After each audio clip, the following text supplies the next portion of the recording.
et à toute petite vidéo où je vais te parler de l'échosondeur. Alors l'échosondeur, à quoi ça sert? Ça sert tout simplement à sonder un fond d'un lac ou d'un étang. L'échosondeur, c'est l'outil qui va envoyer par l'intermédiaire d'une sonde une onde au fond du lac. L'onde va rebondir sur le fond du lac et ça va te donner la nature du fond. Mais pas que. L'échosondeur va aussi t'indiquer l'ensemble des poissons que tu peux te retrouver. C'est-à-dire si le poisson est gros, si le poisson est petit, par le fait de rebondissement de cette onde entre le fond du lac et le fond que tu vas retrouver et ton bateau, ça va te donner une image à la fois de la nature du fond, mais aussi de la quantité de poissons qu'il y a et tout ça. Alors il faut savoir, c'est que l'échosondeur n'a pas toujours été autorisé, puisqu'à une époque, les échosondeurs n'étaient pas autorisés, donc les pêcheurs travaillaient à l'aveugle, c'est-à-dire qu'ils pêchaient vraiment. C'est-à-dire qu'à l'époque, on ne savait pas où se trouvait le poisson.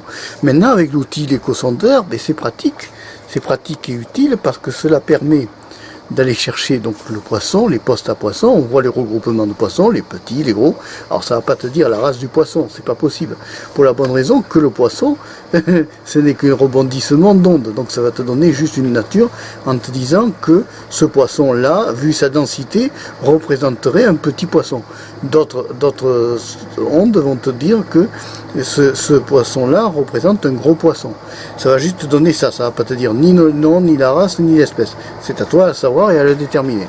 D'autre part, l'utilité d'échosondeur, c'est que quand tu sors en bateau, par exemple, à une sortie d'un port, ça va te permettre de savoir la nature du fond, c'est-à-dire de savoir quel est l'endroit le plus profond que tu vas utiliser par rapport aux bouées.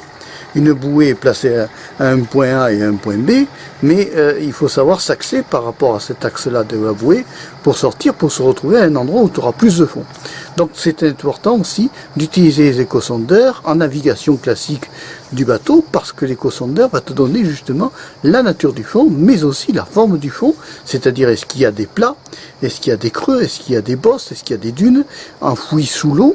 Ça arrive dans certains étangs, tu as des dunes enfouies sous l'eau, et à ce moment-là, tu vas pouvoir, toi, diriger ça et diriger ton bateau et juger non seulement de la nature du fond, mais aussi de la quantité de poissons qu'il y a. C'est une aide précieuse maintenant pour la navigation, c'est autorisé, c'est un outil qui est autorisé. L'échosondeur est un outil que tu peux acheter librement, tu peux le mettre sur ta barque, sur ton bateau, il n'y a pas de problème. Alors actuellement, je ne sais pas où en est la réglementation de la pêche, parce que j'ai un peu lâché tout ça depuis que je pêche plus, mais enfin normalement il n'y a pas d'interdiction à utiliser un échosondeur pour la pêche, c'est un outil pratique, mais c'est pas ça qui va te faire prendre plus de poissons. Attention, il faut bien se mettre en tête qu'un échosondeur ne donne qu'une image de l'onde, c'est-à-dire que si tu as une poche en plastique qui est au fond de l'eau et que l'onde rebondit sur la poche en plastique, l'échosondeur va t'indiquer que c'est un poisson. Pourquoi? Parce que l'échosondeur se base aussi sur la partie du petit flotteur qui se trouve à l'intérieur. Il y a une partie dans le poisson qui se trouve comme un petit ballon qui est gonflé d'air. C'est ce qui permet la stabilité du poisson. L'échosondeur, lorsqu'il envoie l'onde, si ça rebondit sur cette partie-là, que ce soit une poche en nylon, que ce soit un endroit dur, que ce soit un endroit mou, lui il va te donner une image. Mais l'image ne sera pas forcément fiable à 100%. Avant d'utiliser un échosondeur, pense bien à lire la notice d'emploi, parce que tu as toute l'explication de l'utilisation de l'échosondeur, ça c'est important. Et puis pense aussi, quand tu utilises un échosondeur, à demander dans ton plan d'eau de pêche ou l'endroit où tu vas te balader en bateau, si c'est autorisé par la réglementation du plan d'eau. C'est important. Alors dans la règle générale, tu as des polices pour les lacs, tu as la police du lac qui te gère ça.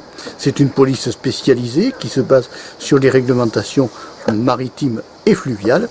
Renseigne-toi. Ne va pas te balader avec un échosondeur sans être sûr que le vendeur, lui, va te dire que c'est autorisé tout le temps pour te vendre un appareil, mais entre le vendeur et ce que l'on appelle le plan d'eau, et la réglementation du plan d'eau, ça peut être différent. Donc n'oublie pas, quand tu utilises un échosondeur, ça ne te montre que la nature du fond et la quantité de poissons. Tu peux avoir aussi, dans certains cas, régler la gain. Le gain, c'est la qualité si tu veux, la qualité d'image. C'est-à-dire que tu vas avoir un grain plus fin ou un grain moins fin. Ça va te donner plein d'informations. Apprends bien à lire les données de ton écosondeur et tu pourras t'amuser gentiment avec lui et naviguer en toute sécurité. Allez, si tu as aimé cette vidéo, tu peux mettre le pouce levé, tu peux aussi t'abonner à Marc Pêcheur 3, la chaîne de la diversité. Au revoir, à bientôt et merci d'avoir suivi la vidéo jusqu'au bout. Bye bye. N'oublie pas de t'abonner à la chaîne Marc Pêcheur 3 et aussi d'aller me retrouver sur le site www.marcpêcheur3.fr. Allez, bye bye.